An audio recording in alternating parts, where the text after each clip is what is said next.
Fina sat on the edge of her bed, her arms wrapped around her knees. The night was silent, but she wasn't at peace. She never was. Not since her mother married Uncle Uche. At first, he had been nice. Too nice. Compliments, long hugs, soft touches on her shoulder that lingered too long. Then one night, he went into her room. It had been happening ever since. She told her mom, "Mommy, Uncle Uche comes to my room at night." Her mother, Ife, frowned. "Don't say such a thing, Fina." "But it's true." She slapped her.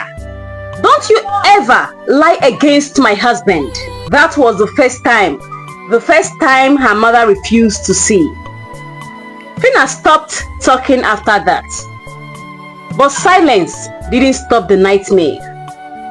Uche smiled as he kissed Ife goodnight.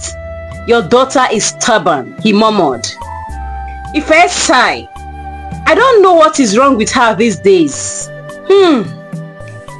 Teenage attitude," Uche said, rubbing her shoulder. "She needs discipline." Ife nodded. "I just want us to be a happy family." Uche smiled. But in the darkness, his eyes had a different meaning.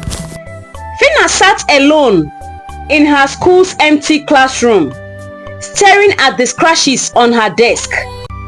The weight in her chest was unbearable. Who would believe her? She had tried to tell her mother. She had tried to tell her aunt. No one listened. "Uncle Uche is a good man," they all said. "You are just looking for attention." Tears stung her eyes. What if no one ever believed her? At home, Ife hummed as she prepared dinner. She glanced at Uche, who sat on the couch, scrolling through his phone. "Fina is becoming distant," she said casually. Uche barely looked up.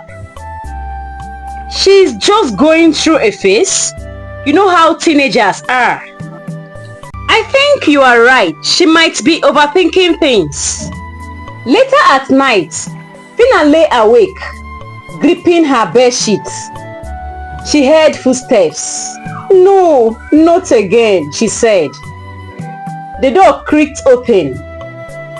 She squeezed her eyes shut, pretending to be asleep. A hand touched her shoulder, a whisper in the dark. She struggled. "Don't fight me, Fina. You know no one will believe you, right?" A silent tear slid down her cheek. She wanted to scream, but who would listen? Fina couldn't bear the pain anymore. So she opened up to Mrs. Anu, her class teacher. She told her everything. Finally, someone believed her. The next morning, Ife went into Fina's room and saw blood stain on Fina's bed. Was she hurt? Why the blood stain? She asked herself. Ife couldn't shake the uneasy feeling in her chest. What if Fina wasn't lying? That night, as she lay beside Uche, she watched him in the dim light. He slept soundly, breathing evenly. How could he sleep so peacefully if he had done something so horrible? But then, she remembered the blood-stained bedsheets. Her stomach twisted. Mrs. Anu sat in her office, debating her next move. If she reported this, things could get dangerous for Fina. She picked up her phone and dialed a number. "Hello? This is Mrs. Anu from Royal Crest School. I need to report a possible case of abuse," the class teacher explained. Fina had finally found someone who believed her, and the storm was about to begin.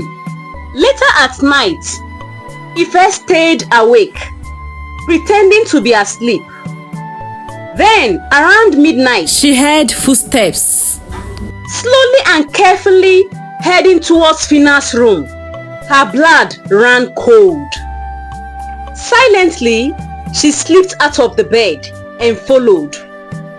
When she reached the door, she saw it.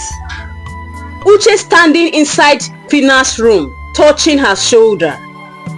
Fina was trembling, frozen in fear.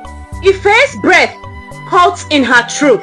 The truth was staring her in the face, and this time she couldn't ignore it. Ife's hands shook as she stepped into the room. Uche! She said, her voice barely above a whisper. He spun around, his face twisting in shock. Ife, shut up! Her voice was cold and deadly. Fina pressed herself against the wall, tears running down her face. You lied to me, Ife whispered, stepping closer. You told me she was making it up. Uche raised his hands. Baby, she's trying to turn you against me. You are a monster. Uche's eyes darkened. Watch your mouth. Before Uche could say another word, there was a knock on the door. Open this door, police! Uche's face drained of color. Fina's eyes widened. Mrs. Anu had kept her promise. Uche's eyes darted around the room. He had to escape, he said to himself. If I stepped in front of him, you are not going anywhere. There was another knock on the door. Fina clung to her mother's arm, her breath shaky. Uche's face twisted. You set me up, he hissed at Ife. You set yourself up. She shot back, her voice firm. Uche longed for the window, trying to force it open, but it was too late. The front door burst open. 2 police officers stormed in. Freeze! One of them said. Uche raised his hands slowly, his body trembling. He had finally lost. As the officers cuffed him, Ife turned to Fina. Tears welled in her eyes. I am sorry. For the first time in a long time, Fina felt safe. Uche was sentenced to life in prison. Ife worked every day to rebuild her relationship with Fina. It wouldn't be easy, but she was determined to never doubt her daughter again. As Fina walked into the school compound, Mrs. Anu gave her a reassuring smile. You are stronger than you think, she said. Fina smiled back. For the first time in a long time, she believed it.